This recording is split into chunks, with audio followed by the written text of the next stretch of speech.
Bonsoir. Savez-vous que le comportement d'une femme est similaire à une orchidée épiphyte? Épiphyte, oui, justement. Ce sont des plantes qui se développent sur d'autres plantes, sans parasiter, sans support, mais juste pour accéder à un peu plus de lumière en hauteur.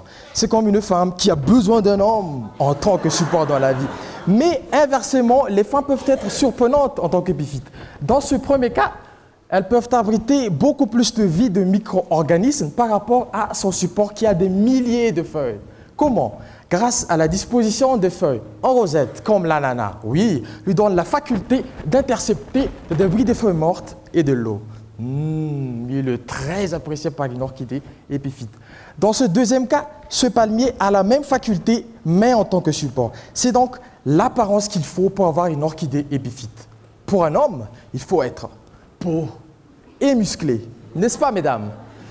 Mais ce n'est pas tout. Les graines des orchidées sont tellement petites qu'elles n'ont pas assez de réserve de nourriture en elles. Alors, pour accéder à de nourritures externes, elles ont besoin d'un champignon. Donc, pour un homme, déjà, il faut avoir une belle apparence. Et maintenant, un très gros champignon. Oh. Ça, c'est un gros paquet d'argent, bien sûr. C'est cela, mesdames et messieurs, l'homme idéal pour une femme et pour cette orchidée avec son support. Ce n'est pas n'importe quelle orchidée, c'est une orchidée rare, vu sa restriction d'habitat. Par le feu, elle ne se trouve nulle part ailleurs que sur la côte est de Madagascar. Et elle est classée vulnérable depuis 2012 par Rakut. Non, ce n'est pas Rakut le chanteur, non. Parce que l'orchidée ne s'appelle pas Tania, mais l'orchidée noire. Alors, parmi les forêts visitées jusqu'ici, 3 sur 52 seulement abritent cette orchidée. Donc, 58% des supports sont mariés avec cette orchidée et les 42% sont célibataires. Ceux-là n'ont peut-être pas de gros champignons. Oui, fauchés. Mais plutôt, les supports sont beaucoup trop serrés et la lumière a du mal à pénétrer.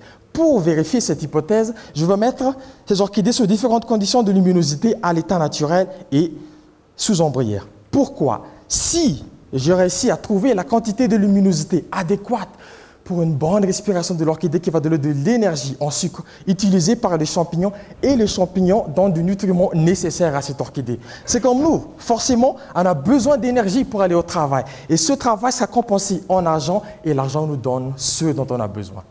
Bref, cette orchidée, c'est comme une femme. Pour mieux prendre soin d'elle, il faut la comprendre, il faut l'apprécier telle qu'elle est et l'aimer afin de la conserver. Merci.